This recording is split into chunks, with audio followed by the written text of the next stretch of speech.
and welcome to the McCord List today. I'm Rachel McCord, your talk show bestie. I'm so excited for today's show, you guys, not just because my own husband, Rick Schirmer, who's the co-founder and CEO of Viral Brand, a digital marketing agency that specializes in influencer and celebrity marketing, is coming on the show.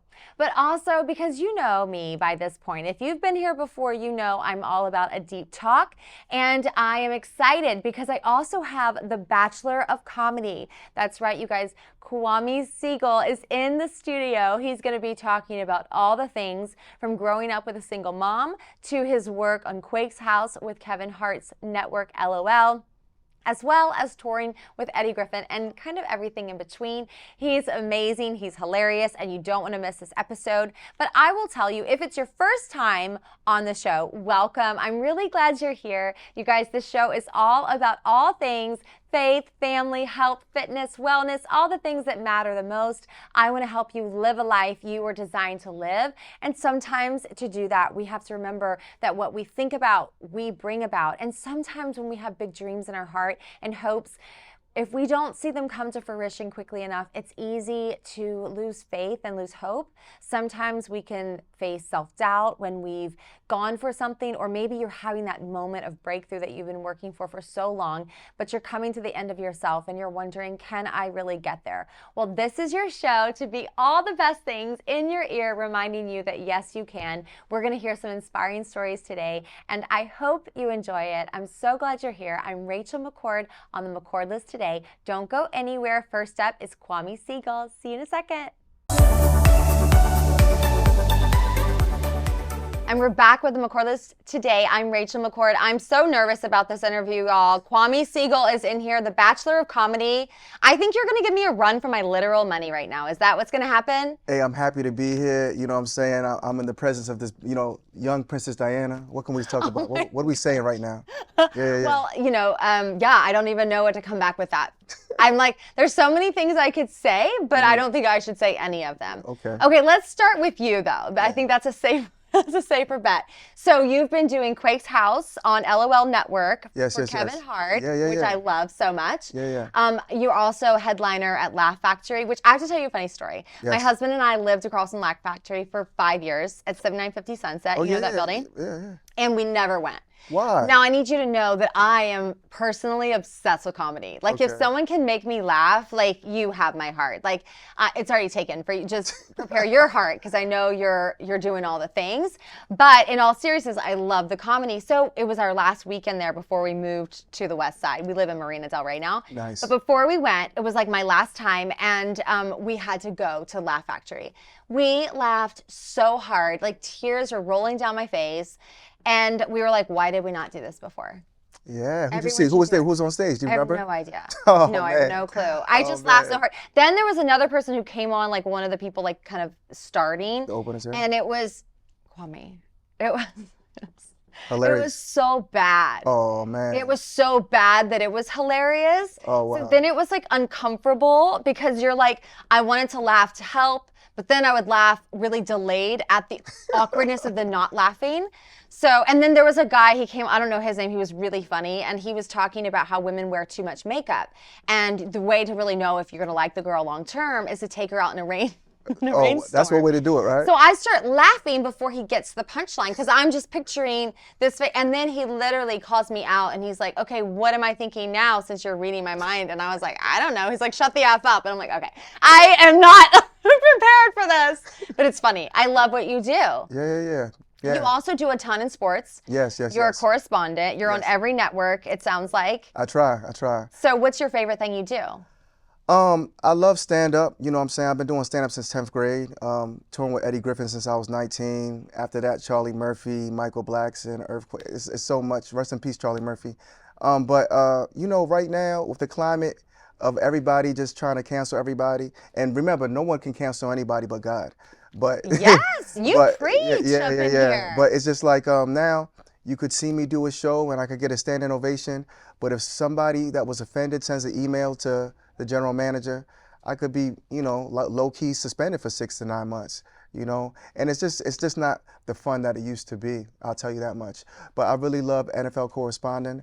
I'm a big Baltimore Ravens fan, and just working with the NFL and working with these rookies for the NFLPA and just talking to these kids and talking to their mothers and giving them my insight on life is just a beautiful thing. That's incredible. Yeah. It is interesting too, because I think about how you've had this opportunity to really encourage this community of people. And I'm sure talking to the players and their moms must be so unique, because when you hear their stories, typically they're people who have fought so hard to get in the game. And of course, like, everything's riding on them not getting hurt and being able to do what they were created to do. But then you think about like how quickly everything changes. They are suddenly like, they're rolling in cash. They have tons of opportunities. Like, what is your advice for people having met so many in your field? Like, what would be your advice to them? Well, that's a good question, Rachel. And what I tell these rookies when I come in every year and I talk to them, and I tell them, I say, listen, man, with the NIL, they're already millionaires now. They're already millionaires because they're getting money in college, getting paid. I tell them, I say, listen, man, no one can guarantee you a good woman. No matter what you accomplish, no matter how many achievements you have, and you're at a point in time in your life, you don't have to propose right now, but you can point her out and say, this is the one. Because no one told me that. I'm from Baltimore. I grew up on that Scarface mentality. You get the money, you get the power, then you get the woman.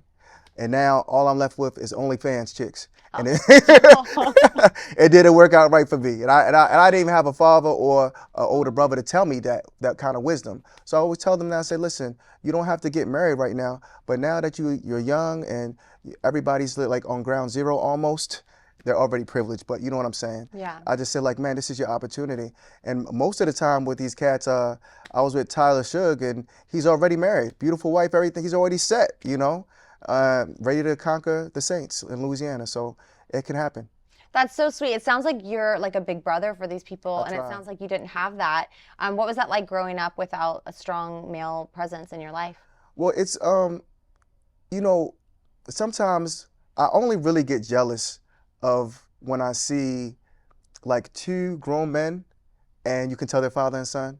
That's the only time I really be like, wow, how would that be like? You know what I'm saying? Yeah. But other than that, the way God and the universe works, I think if I would have had a father in the household, they probably wouldn't have let me go off to LA to be a comedian. Like, I don't think, like they probably want me to be a doctor or something like that, And, my mother's from Ghana, West African heritage, and my father was like Dominican or something. And it's just like, it's just different mentalities of how you should go about life or whatever and whatnot.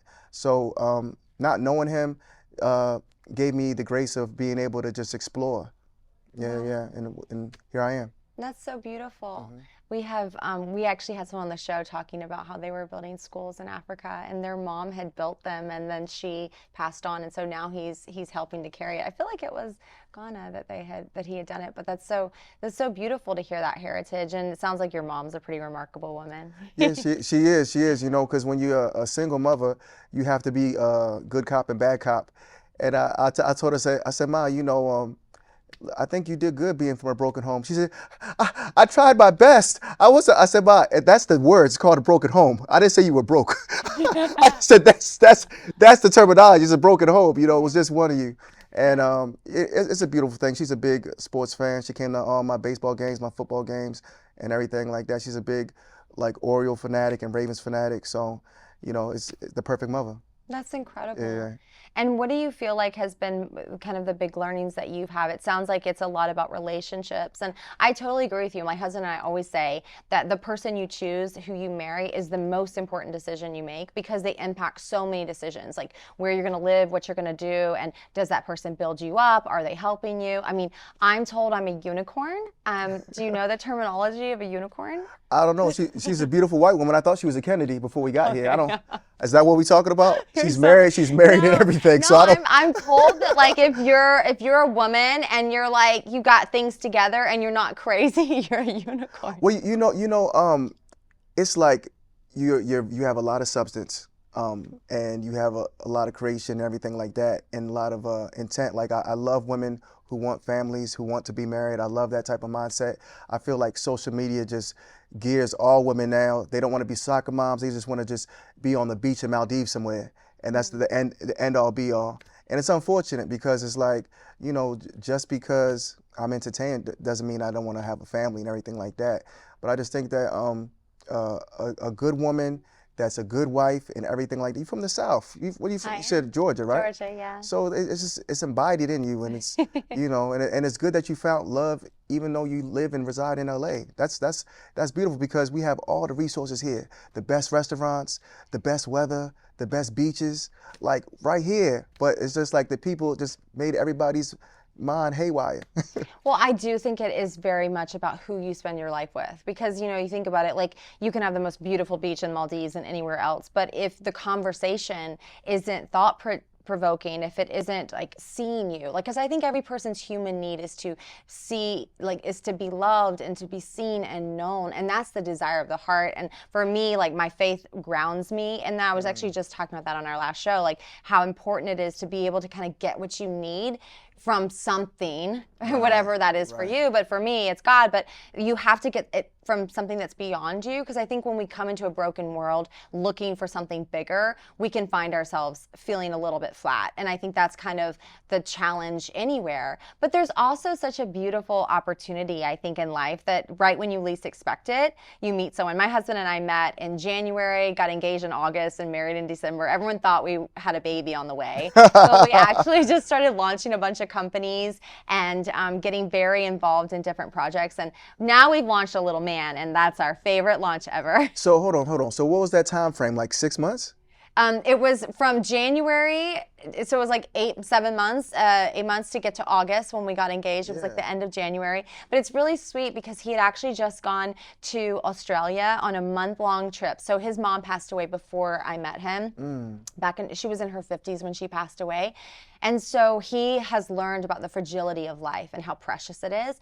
And so he was actually in this beautiful place in Australia overlooking this gorgeous ocean, and it was a grave site. So there were like gravestones everywhere, and he looked out and he thought, life is so short and it just flies by. And ever since his mom had passed away, he never wanted to go to any of the like Christmas things, because he just was like, no one's gonna have a stocking for me, because his mom always made sure he had a stocking. And he also was raised without a father around. Me pretty much also at a certain point. There was also times when I was like, oh, this is a lot, even when it was there, you know. But you know, I think that it's so precious when you get to see that moment. And he literally said, I'm gonna meet my wife this year. And he came back the first of the year, and we met like 2 weeks later.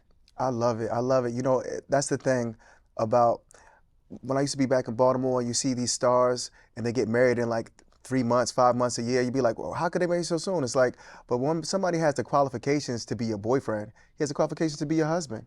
And you know, you said he proposed and everything, and that's beautiful. I love it. I love those type of situations.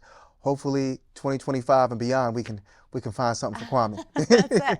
Okay, don't go anywhere, you guys. When we come back, we're going to get more into what Kwame Siegel is up to in the near future. Don't go anywhere on the McCord List today. I'm Rachel McCord. And we're back on the McCord List today. I'm Rachel McCord, hanging out with Kwame Siegel. You guys, we are getting into it. We're talking about all kinds of things. I feel like we're going deep. Do you usually go this deep in all your interviews? Not this submarine deep, Rachel, but you're on another level. You just bring the best out of me. Oh my gosh, I love you. Oh, see, you know how to say it. I will say I'm the kind of girl that's like, grab your oxygen tank. We're going into the deep, because I think life is so much more special when you can have those deep moments. I'm always the girl at the event who's going to be in the corner talking to someone about the deepest parts of their soul.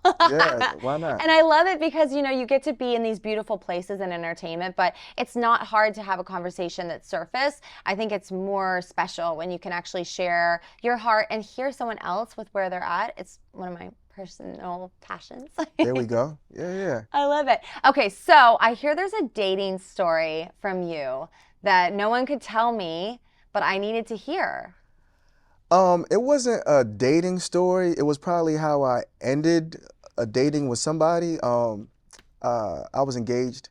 And it was just a time in my life that, you know, I think women, and you probably know because you're a married woman, like when a man, especially like of my status or just privilege and access to beautiful women, when I decide to like be married, it's not because I want to just throw in the towel with my bachelor card out. No. It's like, yo, this is me giving my best attempt to be closer to God.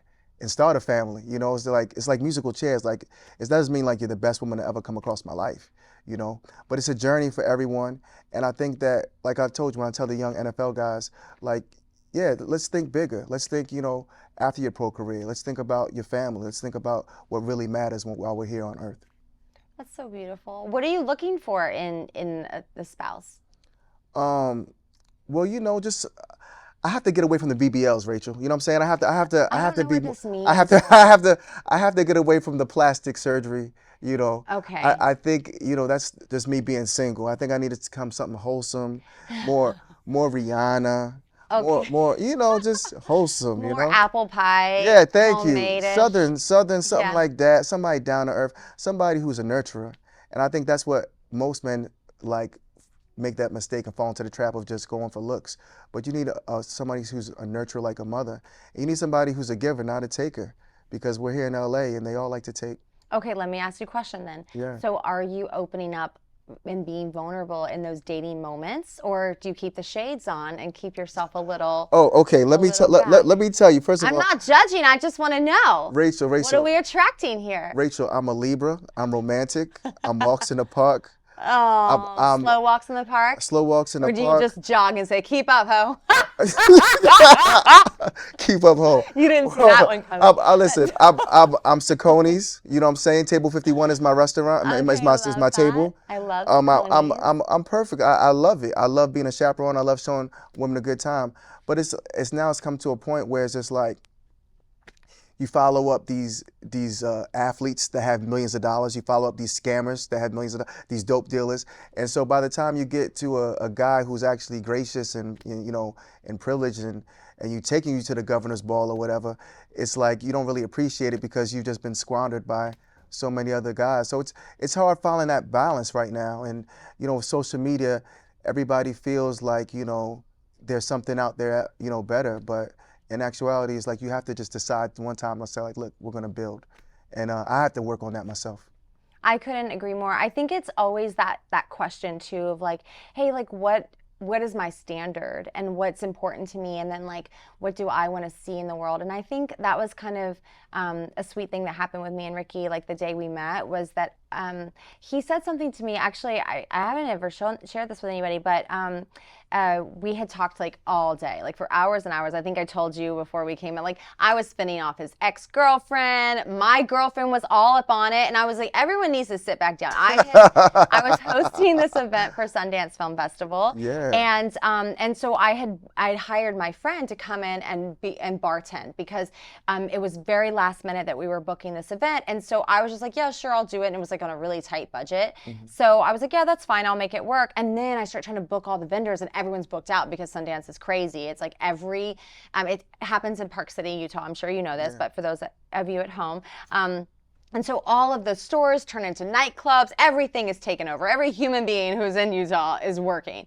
And so I was like, I don't know what to do. So I just asked my girlfriend, hey, I'll just drive with you and let's just go there. So she comes out, but I mean, she's like supposed to be at the bar and she's all up on my man. And I'm literally like, okay, I've already told you that I'm feeling this person. I've met him first. We're talking, like we're vibing. Yes. Sit back down. So finally I was like, listen, I hired you to tend the bar. So tend the bar. Like we're good now. Like. But you got your man though. I did. Well, this is actually really funny. Actually, the ex-girlfriend came around and we were chatting for a few minutes. Like, so she and I were chatting, and then he comes from upstairs because they had gone skiing. And I just grab his head and I go like this. Isn't he just so amazing? I just love him. I like put his head right in my chest. And she left 5 minutes later. Wow. I think she was planning on hanging a little bit longer, but I think I made it a little smaller of a room. You marked your territory, as you should. That's a high value man. Yeah.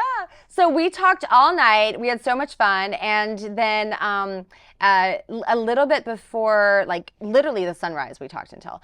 And a little bit before this, he said to me, I just want to thank you because you've shown me that, you know, to continue waiting. Like he's a very passionate person. And then when he was in Australia, he said that he was thinking about how they didn't have any ketchup. And he was like, oh my gosh, like I'm passionate about everything. I'm passionate about ketchup. They don't have Heinz ketchup here. And so he's like, I can't date. He was kind of dating this girl casually when he went there. This guy was he was like you. He's like a professional bachelor. He was very good at it. Everyone loved that he was that and it was working for him. But it was so funny because he was like, I'm more passionate about this ketchup than I am about this girl who's at home. This is not my person. And so he told me that night, he's like, thank you for showing me that it really is worth the wait, because I felt like my heart was kind of locked up and it feels like you have the key. In his mind, he was saying it like, you gave me help, I'll keep looking. And I'm like, I mean, you're like, I'm right here. Welcome. Yeah. She's literally, but it was special. And then it was really funny because that was a Sunday. And then by Thursday, we knew we wanted to get married. I had come over to his house to hang out with him and he had a few friends over. And so I'm like all ready. I looked really cute. I worked very hard to look like I didn't try to look hard, like cute, you know. Effortless, right? Effortlessly cute. That took me 2.5 hours. But I'm hanging out with them, and he won't stop talking. And I have all these ideas in my mind of what I'm going to talk about. Oh, I've started my first company. I've done this. I was ready to impress, but he won't stop speaking. So finally, Kwame, I go like this. Okay, you need to share the spotlight. Stop speaking. I'm here to impress you and your friends. I want to, rise above and be really cute, and you're not letting me. It was so funny. He looked at me like this, and one of his close friends was like, well, I think you've met your match. Wow. Sure enough. That's it. Men love a challenge, and men love women who got their own thing going on.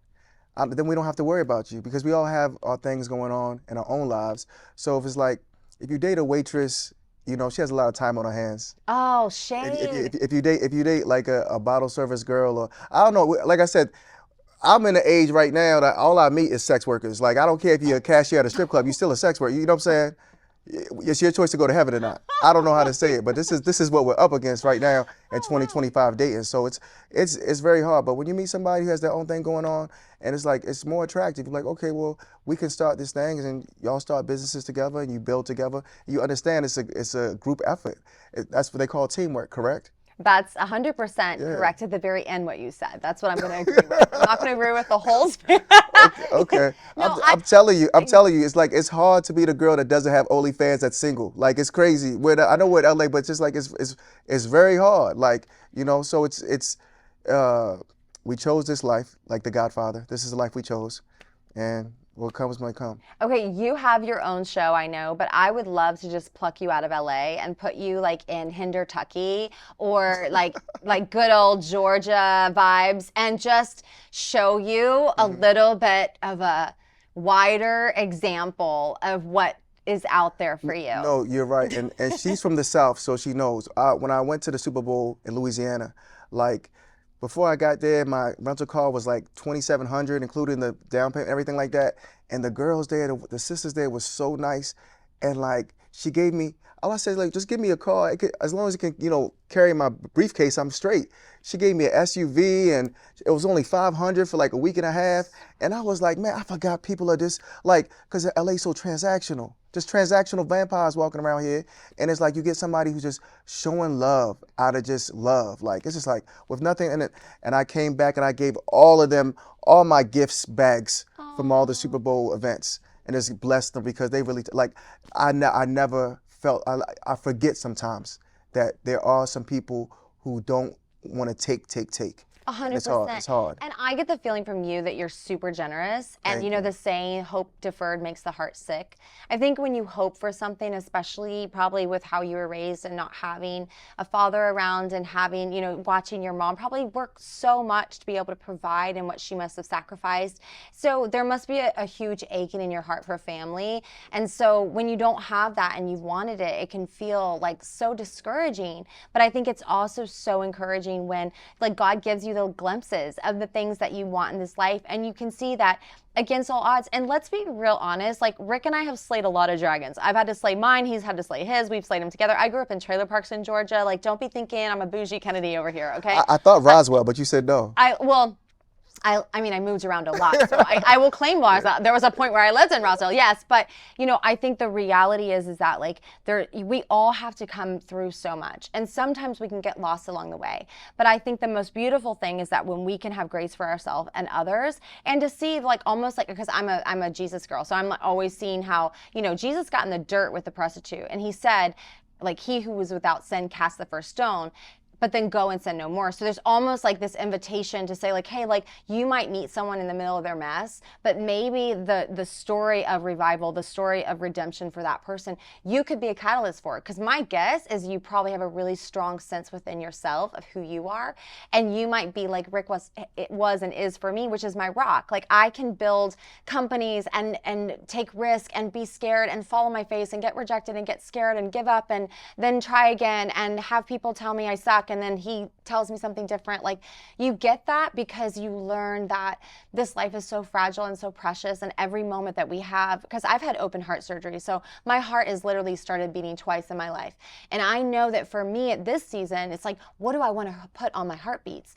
And I personally believe in humanity. I don't watch aggressive news. I don't watch aggressive shows because I want to always be the person, especially as a mom, like for my little man, to show that I'm holding a torch for the humanity of the world. And my hope in the world and my belief in what it can be will actually shine a brighter future. I know that, I've seen it, and I know it's possible. So I'm gonna believe for you that you're gonna find a unicorn who you just love so much, and the next time I see you, you're in this chair and she's gonna be there, or vice versa, whichever side you like better, and you guys are just gonna be shining and dancing on the stage of life together. I love it. I feel exactly what you're saying, Rachel. I feel like I'm Jesus and I'm surrounded by harlots and concubines in the dirt. That's not at all what I'm saying. Okay. I don't think that's what Jesus said. I don't think that's what I said. I think that's only what you said, just to be very clear. You're probably one of my favorite interviews. I love you. You're pushed it to the limit. If I can get canceled, this is going to be the moment. This is it. Just by this proximity, I want everyone to know, at the record show, my name is Rachel McCord, and I do not approve of this message. Well, hey, that's what Quick says on his show, so you got to give the disclaimer. But it's comedy and we having fun, and well, everything you said is true and it's real. And I wish people would take life more serious that way, because sometimes we have to. It doesn't take for somebody to go for us to say, you know what, life is fragile, life is delicate. You know what I'm saying? Like, let's embrace it now and take our heaven on earth while we're here.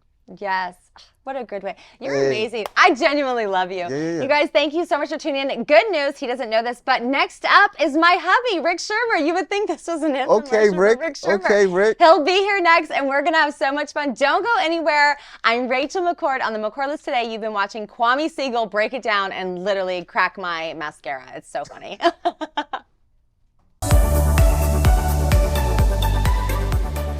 And we're back with the McCord List today. I'm Rachel McCord. It's the moment we've all been waiting for. Rick Schirmer's here. Hi. I'm glad that you didn't introduce me as Rick McCord.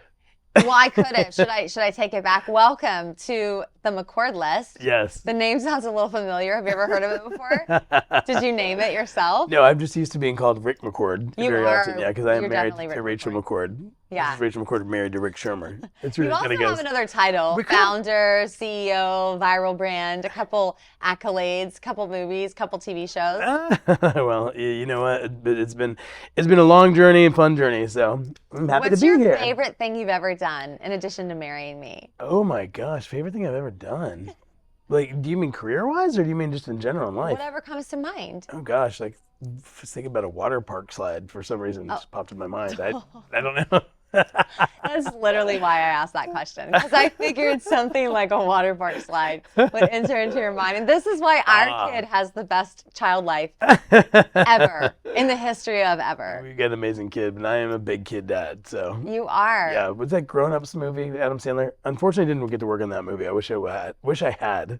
Wait, we need to talk about all the movies you worked on, because it's bragging rights. From The Chronicles of Narnia, Passion of the Christ, Harry Potter, to Friends, The Hobbit, How Am I Doing? Yeah, doing great. Purge, which that was like a lot. Yeah, you don't like for the me. scary movies. My No. wife does not like the scary No. movies. I'm sorry. Toy Story. I like working on the scary movies. I like scary movies, but then I married a woman who does not like scary movies, and I've Doesn't had like to them in give the up house. scary movies. But I would like to watch scary movies, but I don't like Ew. to sit around by myself watching movies. So Yeah, I'm so glad that we're not doing that. I feel like that's where we were actually I just did take you talking- to The Conjuring when we first started dating. Yeah, you didn't know me very well. Yeah, I did not know you very well. Yeah, Because you worked on that movie was too. not a good choice. I did work Now on The you're Conjuring. working on better choices, like The Chosen.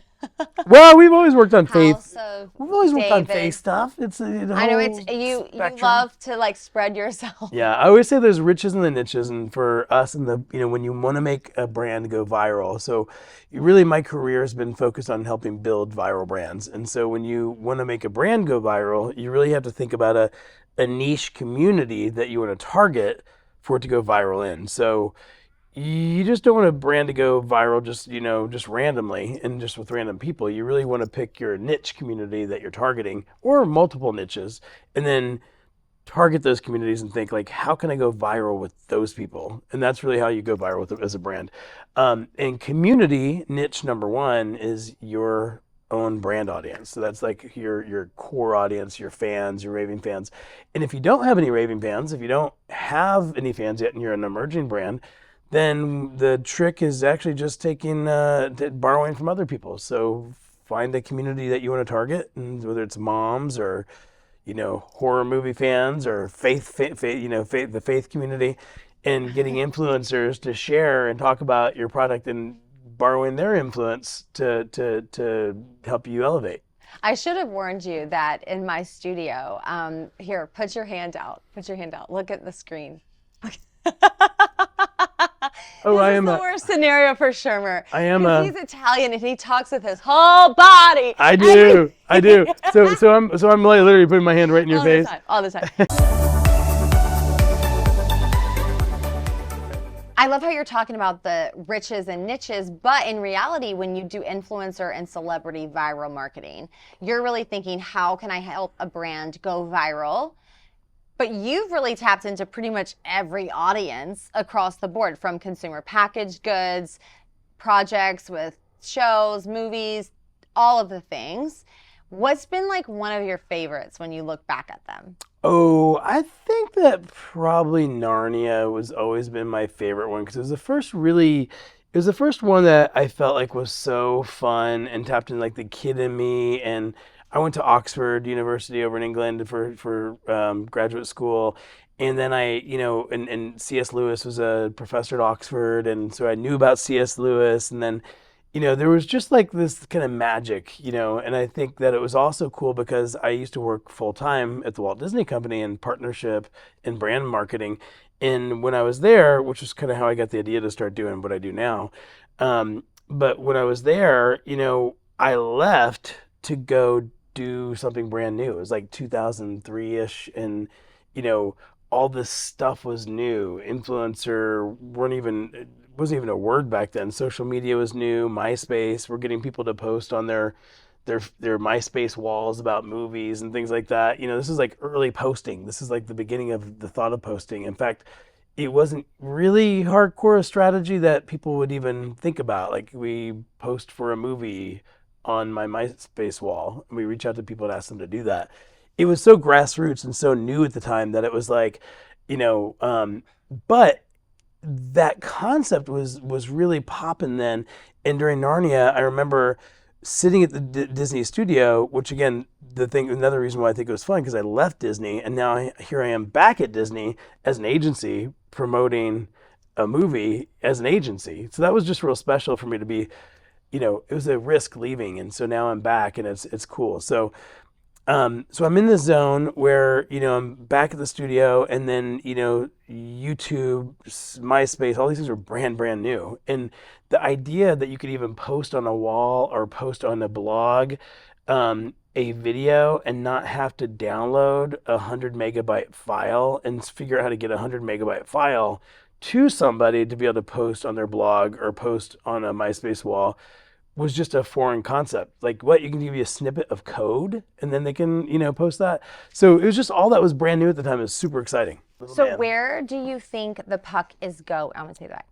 So where do you think the puck is going with AI, and how can people utilize that technology to scale what they might already be doing? Well, I'm thrilled and worried about AI every day. I'm like totally thrilled, and then I'm totally worried. I'm like, ooh. So, opposite sides of the same coin. But I think, going back, before my career, the first big revolution, that I know of really that I think is relevant is computers, right? When computers came out, and you know, I wasn't big kid at the time. When I came out, I was with the first generation gamer, first generation that had computers in classrooms and stuff like that.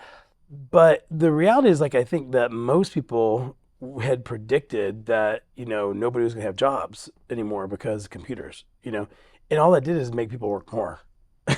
You know what I mean? People just started working more when they had computers. So, you know, um, we're seeing then the next big revolution was the dot-com boom in 2000. I was around for that very beginning of my career. Then after that was around 2010 when the real when social media really took off, when it really started taking off. So that was the next Web 2.0, as we called it. So now we're in this beginning of this next big evolution, which is AI. Now AI can in some ways smokes all of it because it's like, whoa, it's like this is like, a lot of people are likening it to the beginning of electricity, So um, I think that it's incredible, the opportunity, and for me, I'm always looking for things to do what we do better. What is it? What helps me do what we do better? Like when it comes to viral marketing, viral branding, how do we help a company, a brand go viral?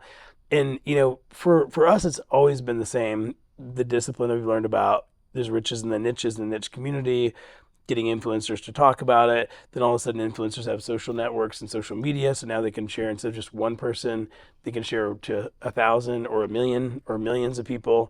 And then all of a sudden you enter the algorithm, and then, all these different things are happening, and content's taking off if content's good. So there's a million different things that are happening. And I think that AI is helping, things happen better. I think that, it helps me write better emails. It helps me write better documents. It helps me write documents faster. So I think that there's incredible promise in it. As far as the influencer piece of the equation goes, influencers are a key piece of viral marketing. I think that what definitely is happening is AI influencers are popping up. There's now AI influencers. Now, there's also companies that are actually creating influencers. So the companies are actually owning the influencers because it's not just a company having a brand. They're actually creating multiple segments of the brand, having multiple social media accounts, and also influencers who they own.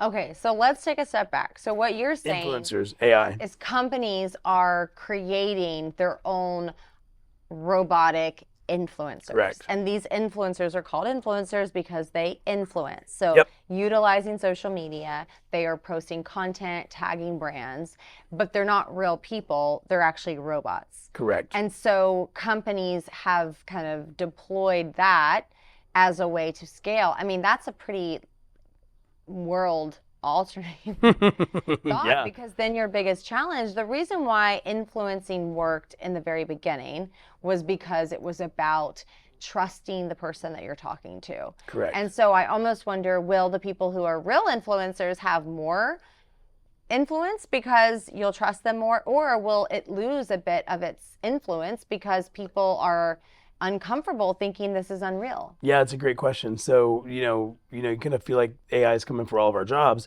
Well, when it comes for influencers, there's UGC creators. There's platforms that are out there now that are, you could just basically take a few pieces of content, and then, from an actor, and then you can have the actor do a million different things, and you can actually create a whole social media account and content with that person from just having take some still images. So a creator could be using AI to be doing all sorts of epic posts that they didn't even have to do. The AI was actually creating it. So there's AIs that the influencers can be using to scale themselves. And then there's also AI that the brands are using there's some brands right now who are actually getting influencers likeness, models likeness, and they're actually doing whole campaigns and photo shoots that don't even exist. They have the real model who comes in, and they're using AI to duplicate and replicate and do whole photo shoots that don't even exist with them. This is really creepy. And when you say UGC, you're talking about user-generated content. Correct, user-generated content. So there are platforms out there now that have people that are not even real people, that they're creating UGC content, like, hey, like a real brand endorsing type post where they're actually holding the product and talking about how much they love it, and it looks pretty real. So you're going like, wow, there's UGC content. The brands are now using these AI platforms to fake UGC content without having to hire somebody to be able to do it. Okay. If that doesn't make you squirm in your seat, I don't know it will. We are going to take a very necessary break on the McCord List today. I'm Rachel McCord. When we get back to it, you're going to hear a little bit more about my husband, Rick Schirmer, what he's up to, and maybe a little bit of some love vibes. We'll be right back. Don't go anywhere. And we're back with McCord List today. I'm Rachel McCord with my hubby, Rick Schirmer, co-founder and CEO of Viral Brand. Hi. Hi. Okay, so I have a clip of you. I have a lot of clips of you. Some I could never show, some no one wants to see except me and probably Jude, because it's like all of the things in our life. But I also have a clip from you with us at Magic when you're talking about loving your customer. And so being that I have this viral marketing pioneer who I happen to love so much, he put a ring on it too. I want to talk a little bit about one of my favorite topics, which is that we need to stop marketing and start a movement. Like, how can a brand think about becoming a viral brand? What's the difference in a person who creates ads and tries to work so hard for every sale versus the company that just has raving fans who, rain or shine, they're showing up? Yeah, I think that's great. Yeah. So loving your customer is the key to that for sure. And me as an agency, I think about that, every day. How am I loving my customers more? And how do we do and help my customers love their customers more? But kind of goes back to, the core of like serving a community. So the number one community that you really want more than anything is to have your own brand community. It's like, okay, well, don't start trying to market to moms and here and there and all everywhere else if you're not thinking about your community first. Who are your raving fans? So at Chick-fil-A, I've been super blessed to be able to work at Chick-fil-A over a lot of years and be with them kind of in the early side of the real rise of it being a national brand, because we used to be more of a kind of a regional type brand. But David Sawyers, who's was a senior VP at Chick-fil-A marketing there at the time, and then Dan Cathy and some other people who I know. He spoke at our wedding. Yes, he did. Yes, he did. And so these people really were amazing at being obsessed with their customer and loving the customer. And so I just had the most fun ever, over the years working with them, because it's just like you're thinking about your customer and going like, how do we try to think about them like they're our wife or our fiance and we're about to get engaged? How do we surprise and delight them with an engagement party or an engagement moment where you're holding their ring? How do we surprise and delight them in every angle? How do we build emotional connections with our customers so that way we really feel like we're bonded? It's not transactional. And what it really is about is moving beyond the transaction into emotional connections with your customer on a deeper level. And so the way you do that, number one, is you care about what people care about. Like, you think like, what does my customer care about? I want to care about that. And we have like 3 pillars at Chick-fil-A marketing that have been used over the years that I'm sure they wouldn't mind me sharing. It's not, but one is operational excellence. The second is second mile service, and the third is emotional connections. So the idea really here is that if you walk into a restaurant, and this applies to any brand, but if you walk into a restaurant and the basic value proposition they can't deliver on, then you really have no chance to actually have a chance to go the extra mile, because you never went the first mile. The extra mile means like, hey, we're just gonna go far above and beyond for you, right? But if they didn't, do if they didn't deliver a hot sandwich and delicious fries, or have a clean restroom, or basic stuff that you'd expect, then nobody cares about the second mile, because you never give them the first. So, you want to get the first and foremost. The second mile is just going above and beyond, right? And that just kind of like touches people's hearts. That kind of makes them think like, oh my gosh, that's so sweet. And that's the kind of stuff that helps things start to go viral. It builds word of mouth, it builds emotional connections. And then the third one, and by the way, I'll give you an example. This is a kind of fun example that Dan Cathy at Chick-fil-A, the owner, told me a long time ago. He was like, I want people to go by and try to pretend this restaurant is Houston's. Let's pretend it's a Houston's. Let's try to act like it's Houston's. This is Chick-fil-A, but we're going to act like it's Houston's. So Dan had this idea of putting a pepper cracker, a 3-foot long pepper cracker in every store. And you're like going like, what's a fast food restaurant? Yeah, okay. Well, we're going to pretend it's Houston's. Okay. So this 3-foot long pepper cracker is like, in every store, to my knowledge today. I was in the store recently and I saw one and thought about it. And that pepper cracker is a symbol. And the idea was he wanted the kids that work there, or people that work there, to walk by and ask them if they want to refill their soda like they would at Houston's, like a premium restaurant, which if you guys have been to a Chick-fil-A, they do. And then also like walk by with a pepper cracker and say like, hey, would you like a little pepper on your salad? Big, huge pepper cracker. Like, what the heck? I'm sitting here at a Chick-fil-A. It's the second mile service. It's the thing that goes the extra mile that kind of blows people's minds a little bit. That's the thing people start to share on social media. That's the thing that people start to talk about because it's a delta, a rise on what they paid for. It's value beyond the transaction. Then the third one is emotional connections. And so we've been able to do really cool programs that have been super viral at Chick-fil-A, like Daddy Daughter Date Night, Mother-Son Date Night. In fact, we did Daddy Daughter Date Night. There's an operator in Missouri that started that, and then we took that and scaled it across the whole nation. And then we created like kits for it, and then just made it all Chick-fil-A's everywhere. And then it got so popular that they were like, we want one for moms and sons. And I had a single mom growing up, and I took her on dates. So we're like, let's create a mother-son date night, KNIGHT, so that the son would be like chivalrous and have a moment with his mommy and be able to take her out. So take her out for a little date. And we set the whole date night, like KNIGHT. KNIGHT, That's yeah. so sweet. Yeah, we created a little shield and a coat of arms, let them kind of color while they're in the store. And then we created this cool experience. I want you to take me to this. I know, right? We and need so to I know we make get a that set call. up. Yeah, I will. We'll do that. We'll do that. But we had limousines in the parking lot, and in fact, these are still going on today. We created these, 20 years ago, 15, 20 years ago, and they're still just happening, today. So some of the campaigns that we've done, we did stuffed animal sleepovers on, like, we're promoting breakfast, Chick-fil-A breakfast, and we're going like, how do we promote breakfast, get families excited about coming here to eat? So what if we actually had a bunch of stuffed animals on Friday night, and everybody come they have dinner, and they drop all their stuffed animals off, and stuffies everywhere, and then they leave, and then come back the next morning, and literally stuffed animals were like all over the store, like they have been partying all night, and people come back and pick them up and have breakfast. Okay, that's the cutest thing I've ever heard. Really fun things. I love this because I think what we were talking about before the break was we're talking about AI. We're talking about how you kind of lose the humanity of it. Right. But in this, you hear that there actually is such a journey, I think, of the heart, and I think about how special those heartbeats are, those memories and those moments.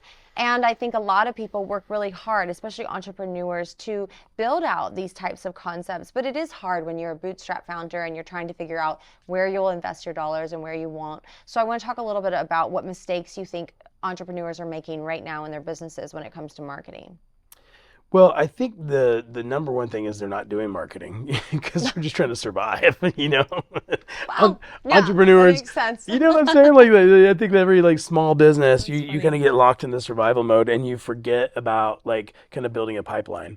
And so like if you have a small business, you get so busy executing, and then you're like, where's my pipeline? Oh shoot, you're like trying to like get a deal and then kind of get something in, or you're trying to, you're selling apparel and you're just trying to ship stuff out and make sweatshirts or whatever it is that you're selling, and then you're like, it's hard to think beyond what's right in front of you, And so I think that's a challenge, The other thing is I think that, for entrepreneurs, like I think that they, I think that they have, limited time, and they've got to think about ways that they can leverage tech to help them scale, So a lot of entrepreneurs just aren't using, or they say I'm not tech friendly. It's like, you can't not be tech friendly. Like this is like, not acceptable solution anymore to be, I'm not tech, I'm not a techie, you got to be, we got to get with the program, and it doesn't mean you have to be an expert, but most of the stuff now, like, there's so many,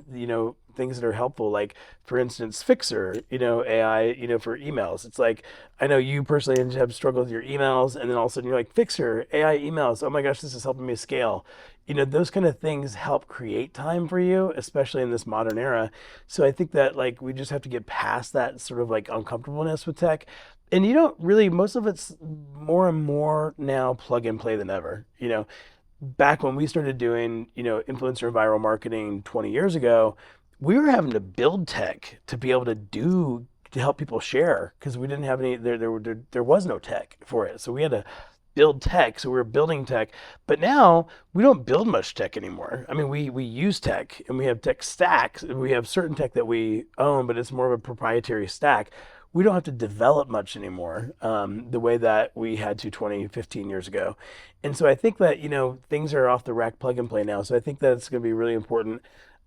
Also, there's the key to word of mouth. I think that most small businesses, or even medium-sized businesses, are getting so transactional because they're so focused on that transaction that they're forgetting about the emotional connections, and also the second mile service that we're talking about. And also leveraging influencers. That's a whole other conversation of how to really leverage influencers. Yeah, that makes a lot of sense. Okay, so you talk a lot about time that's being saved with AI. I couldn't agree more. Obviously, I'm a huge fan of this new platform. We're parents. We're so busy, and it's so hard. We had little man in here earlier. Like, what do you think you would say quickly to anyone at home who's trying to figure out how to be more efficient with their time, more effective in their business, and also build that second mile service? I think that, the key is try to get out of the weeds. I think that the key, I always told most of the people on my team, I have one guy on my team that I always think about, because I had to really drill it. He's one of the best executors. I won't say his name, but he was one of the best executors I've ever met. He just got stuff done. I could be like, this place needs to be tore down by 5 o'clock. And, he would just go make it happen. Right. But the key is understand strategy before tactics. Strategy before tactics. And that's something they teach you in business school. I got my MBA at Pepperdine, went to grad school over at Oxford too, in England, over the pond. I'm pointing that way. Like, is it over there? I don't even know where it's at. I was wondering what direction. Yeah, I don't even know. Yeah, which way is Oxford? England, somewhere deep. But I think one of the things they teach you, of course, is strategy before tactics, and so it's like you've got strategy, and then you got objectives, and you got tactics, right? Or objectives and goals, and then, kind of stack it like that. So I think that a lot of people are just prone to, to action and just start doing stuff. And you realize, like, if you start, if you need to go over a mountain range and you just start walking over that range, you're probably going to get lost, may die of thirst. Who knows what's going to happen if you just try to tackle that huge mountain and get to the other side. But if you have a strategy, and you have a map, and you have a guide, and you have, nowadays with AI, it's unbelievable. It's like, forget about, Google's cool, but now the AI can really help answer these questions and help you get more strategic than ever. So there's really not a reason to not be super strategic. And if you're a small business, you need to be. That's great. Okay, we're going to watch this quick clip about Viral Brand and what Rick does.